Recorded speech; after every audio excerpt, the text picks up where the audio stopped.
tomar um passe, sentir melhor. O que mais? Mas é isso, né? Vejam vocês que a gente está sempre em busca de melhorar, de se sentir bem, né? Porque a gente busca sempre, em qualquer encarnação, ser feliz. E se a gente também está feliz, tem alguém junto de nós, um irmão nosso, um parente, um amigo que não esteja bem, a gente também está ali, né? Querendo que aquele ser também feliz. Então, esse é o nosso objetivo mesmo, né? Nós viemos para ser felizes, então não é gostoso quando a gente afina, né, uma música. Quem é que aqui costuma ouvir música? Só ouvir música. Não é bom, né? Então, que venham mais momentos assim e que a gente muitas vezes possa usar a música para elevar, né, as sintonias da música elevam a nossa vibração, né? É como se fosse um remédio, principalmente para alguém que possa estar com um pouco de ansiedade, mas não é problema nosso, né? A ansiedade não é da nossa, nós não passamos por esse perrengue, como eu digo, né? Ninguém aqui. Eu sou um pouco ansiosa, falando de mim, né? Então, mas a gente vive muita ansiedade, né? E a música, ela é um dos instrumentos que nós temos e acabamos muitas vezes esquecendo, né? A gente está muito preocupado em muitas vezes se alimentar, né? Trabalhar, o que mais? Dormir quando dá, né? E aí a gente vai nisso. Um dia, segunda, terça, sexta, sábado, domingo dá uma descansada. Muitas vezes sai ou faz empresa. Segunda já está podre, descansado de novo e assim nós vamos. Passa mês, passa ano. Está na hora que a gente faz isso, está na hora de parar.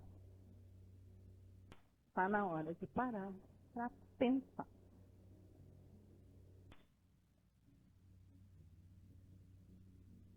E a gente não costuma pensar. E pensar é importante. Né? Assim como planejar é muito importante. E pensar é muito importante. É uma função nossa, né? Como comer, correr, dormir, respirar. E aí vamos por lá. Pensar. Vamos pensar o que temos que pensar? Muitas vezes nós temos muitos problemas e viemos aqui em busca de alguma fórmula mágica. Ela não existe a nossa conexão com o nosso Criador. E sim, os irmãos, os médiuns, podem nos auxiliar. Mas tudo parte de nós. Porque muitas vezes quando viemos em locais onde podemos levar, absorver essas energias, vejam bem que eu falei absorver. Somos nós que nos abrimos para esse campo de energia que está pairando sobre nós. Se nós mentalmente não quisermos e não estivermos abertos para isso, sairemos daqui da mesma maneira com que então a gente parar para pensar um pouco, né? Refletir sobre a maneira que estamos vivendo. E muito bom falar disso, porque nós trabalhamos com o Evangelho segundo o Espiritismo e hoje nós vamos estar falando de família, né? E que é que é melhor que quando a gente vem para a Terra, a primeira sociedade pequenininha é a nossa família. Porque nós nascemos não para ficar só. Podemos até, por escolha. Mas a gente vem numa família. Tá? Nessa primeira escola. Então o Evangelho de hoje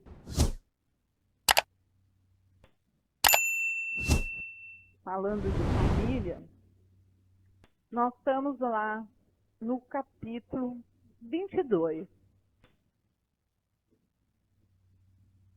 Não separei o que Deus juntou.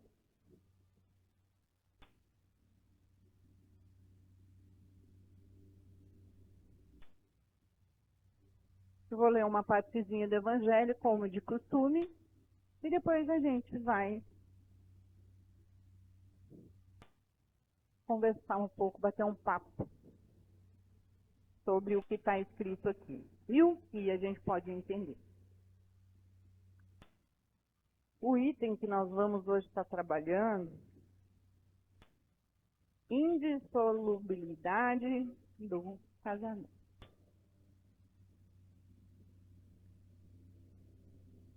Os fariseus vieram falar com Jesus. Vocês sabem que os fariseus eram os doutores da lei, né? Eles obtinham as leis na época que Jesus esteve conosco. E essa passagem que eu vou estar falando aqui de Mateus é uma passagem em que eles estavam sempre ali, forçando, testando Jesus. Tá? Então os fariseus vieram também a ele para tentá-lo, seja Jesus, dizendo para Jesus, é permitido a um homem devolver sua mulher? Vejam que isso aqui é da época, né, de Jesus. Devolver sua mulher por qualquer causa que seja? E Jesus lhe respondeu, não leste que aquele que criou o homem, desde o princípio, os criou macho e fêmea? E que foi dito, por essa razão, o homem deixará seu pai e sua mãe, e se ligará à sua mulher, e não farão mais os dois, senão uma só carne. Assim, eles não serão mais dois, mas uma só carne. E o homem, pois, não separe o que Deus juntou. Quando a gente pensa nessa frase, não separei o que Deus juntou ou uniu. E aí a gente pensa assim, em duas questões. O que vem de Deus e o que vem do homem. O que o homem não separa, o que Deus uniu. Será que nós temos poder para separar o que Deus uniu?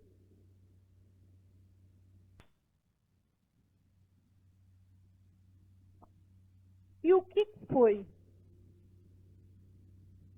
que Deus uniu e o homem separa?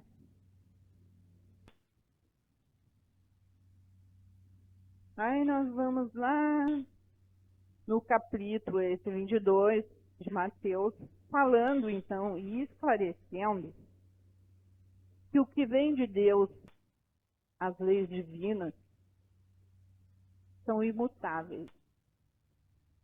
E é a lei do amor. Ou seja, pessoas, casais, que são unidos perante esse sentimento de amor, e não estamos falando de paixão, não estamos falando da né, de alguma coisa que sentem e daqui a pouco já não sentem. Nós estamos falando de lei, uma lei natural, a lei de Deus. Tá? Que está lá na terceira parte do livro dos Espíritos, para quem quiser, tem todas as leis lá. E uma delas é a lei de amor. Então essa lei, né, ninguém separa, o homem não separa. Mas e qual é a lei que o homem separa? As leis dos homens, as leis humanas. Aquelas leis em que em cada país, em cada época, em cada lugar, são leis que mudam, né? Tem lugares que as pessoas podem casar com várias esposas, né? Então essas leis são diferentes para cada país, para cada época, né? Hoje nós vivemos casamentos, vários tipos de uniões. E as uniões na nossa época não se aplica muitas vezes, a não ser na frase inicial, né? Que não separeis o que Deus uniu. Então, os seres que têm um relacionamento que vem de forma uma família por essa lei, não se separam. Não? Nós podemos trazer também para contribuir nesse evangelho, quando a gente vai falar daqueles seres que vieram também para ficar só. E hoje a gente sabe que tem muitas famílias, né? Assim, só uma mulher coordenando todos, ou só um homem coordenando toda a família. E aquele ser está sozinho. E o que a doutrina espírita tem para falar sobre isso? São 3 os casos que pode aquele ser estar sozinho. Né? O primeiro deles é, como a gente fala, nós vivemos num planeta de provas e expiações. A primeira pode ser uma expiação. O ser que vem muitas vezes encarnado com alguma deficiência, com alguma característica, e que muitas vezes outros seres o rejeitam. Isso é uma expiação, é uma prova. A segunda questão pode ser de prova, tá? Pode ser que ele venha com uma escolha. Ele fez uma escolha de fazer uma prova, né? Eu quero ver se dessa vez eu vou me dar bem. Vou ficar sozinho nessa encarnação. Uma escolha dele. E ele vai viver momentos de solidão, vai viver os momentos que, perante a escolha dele, ele tenha que viver. Né? E também a terceira opção nesse caso, a gente sabe que é sobre missão. Muitas vezes, seres escolhem, né, a parte da missão, ou seja, eles têm alguma tarefa muito importante a realizar na sua vida, né? Na sua missão, já vira até vida uma missão, né? Ele tem uma tarefa muito importante em que vai, sim, ele vai vir precisar muitas vezes ficar sozinho. E de todo, perante o nosso espírito, e nós estamos falando aqui de espírito, tá? Perante o nosso espírito, imagina um ser que fez uma opção de uma missão e vem, consegue cumprir. Tudo bem, ele ficou sozinho, mas o quanto exatamente ele elevou espiritualmente. Então essa parte de ficar sozinho. Então muitas vezes quando a gente fica sozinho, não vamos ficar tristes. Porque muitas vezes o ficar mais assim, recluso, mais só, nos traz grandes possibilidades de desenvolvimento do nosso espírito. Porque se muitas vezes estamos casados, né, a gente despende de tempo para a família. E quando estamos mais sós, podemos despender tempo a mais seres. Né? É como se fosse uma união com mais seres. Né? Se pensarmos dessa maneira, também se pensarmos de outra maneira, podemos viver tristes, né? Vitimizadas, porque estamos sós, porque não encontramos alguém que a gente podia viver junto, e não aceita a prova ou omissão ou expiação. E muitas vezes a gente rejeita exatamente aquilo que o nosso espírito pediu. É tudo uma questão de programação. Vocês sabem que a gente programa a nossa encarnação. Os detalhes importantes, né? A gente programa. A gente programa o nosso casamento, se houver. Ah, mas eu não casei, mas de repente pode casar. Pode tudo acontecer. Por quê? Porque também nós temos o livre-arbítrio. Nada é predestinado. Nós temos a opção. Podemos até, na hora certa, fazer a escolha de não querer.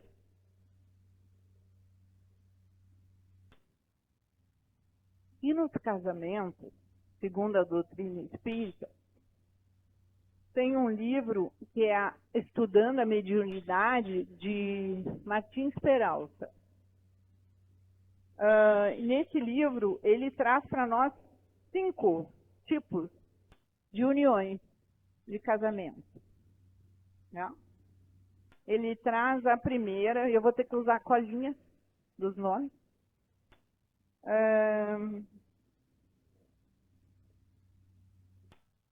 Os casamentos acidentais. Né? E aí diz que eles, casamentos acidentais, eles não foram programados. Mas acontece com espíritos, com seres, ainda em trabalho de equilíbrio, que vivem muito por instinto, né? E a gente sabe que quando a gente vive por instinto, a gente está mais ligado às viciosidades, né? À sensualidade, aos interesses econômicos. E a única coisa que não separa, que Deus uniu, é a alegria. E quando a gente... E aí, muitas vezes, acontece essas uniões. Depois, o outro tipo de... são os sacrificiais, tá? Os sacrificiais, eles são diferenciados porque um dos espíritos, tá?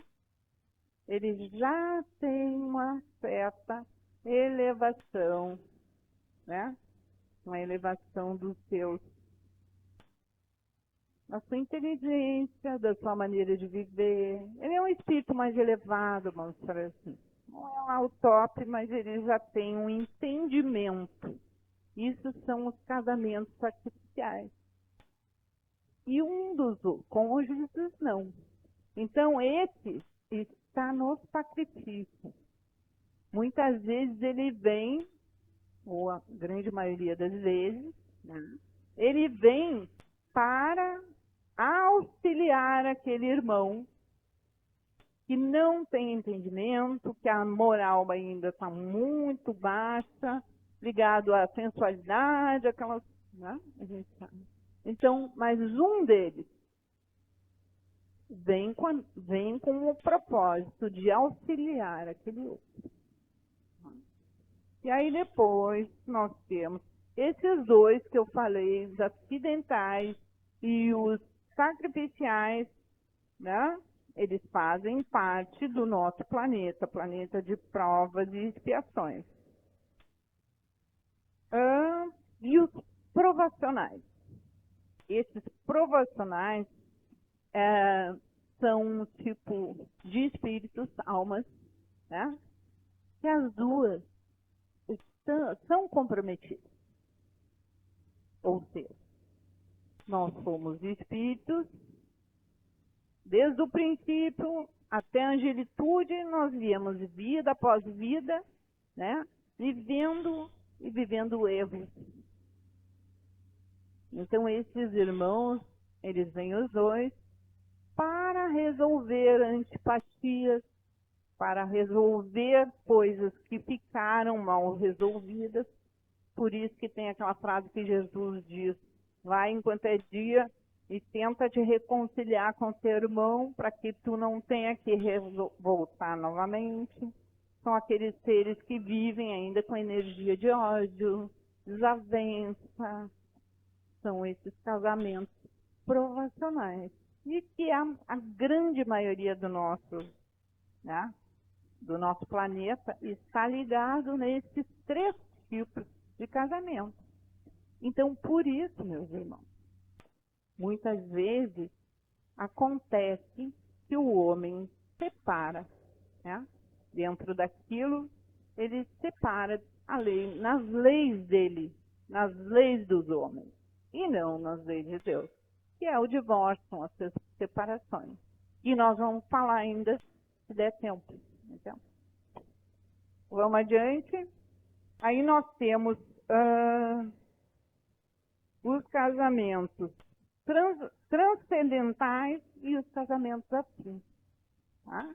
Os casamentos afins, aí já são espíritos, são almas já simpáticas, de várias encarnações, né? Que têm muitas vezes uma missão junta, né?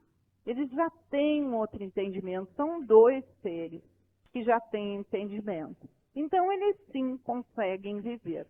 Não é muito, segundo Martins Peralta, um casamento em que nós, no planeta de provas e expiações, muito pouco existe.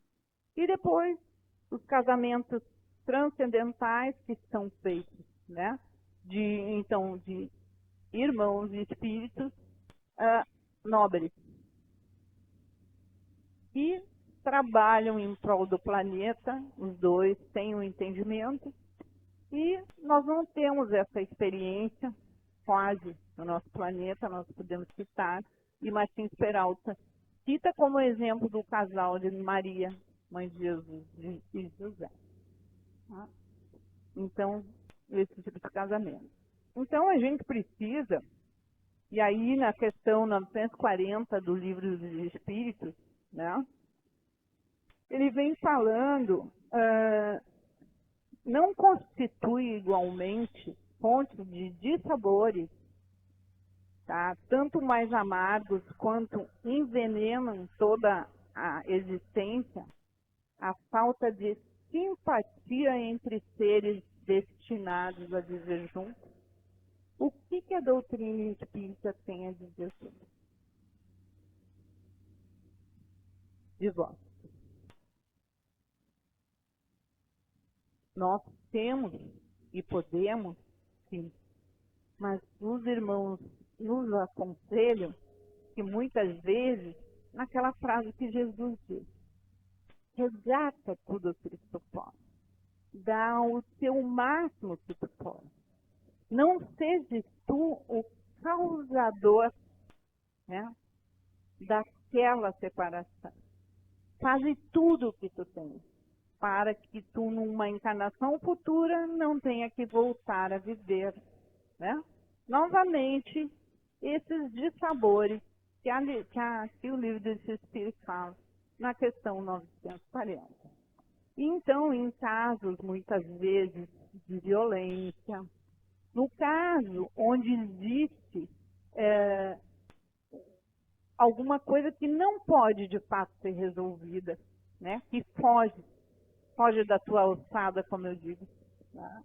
Aí sim, que então a gente possa fazer, esses nossos amigos também da espiritualidade aconselham, que a gente possa, muitas vezes, numa relação, a gente possa desatar e não romper. Romper, não. Não, desatar, né? De uma maneira ou de outra, conduzindo. E isso é um grande aprendizado para o espírito. E isso é muito importante para todos nós. É difícil, com certeza. A nossa encarnação, nós vivemos momentos muito difíceis, mas com a ajuda da espiritualidade amiga que está junto de nós, com o nosso pensamento, com a prece, o que é a prece? É a nossa comunicação com os amigos da espiritualidade. Imagine vocês que nós temos um mentor, nós temos um irmão que está junto de nós, e ele programou isso junto de nós. Então ele vai nos instruir, e a gente precisa fazer essa comunicação, nós precisamos usar esses meios. E a gente hoje veio aqui para isso, para se comunicar, para estar limpando o nosso campo áureo, para ficar com esse canal reto, limpo. Tá? Mas é isso, gente. Tem mais para vocês sobre o Evangelho de hoje.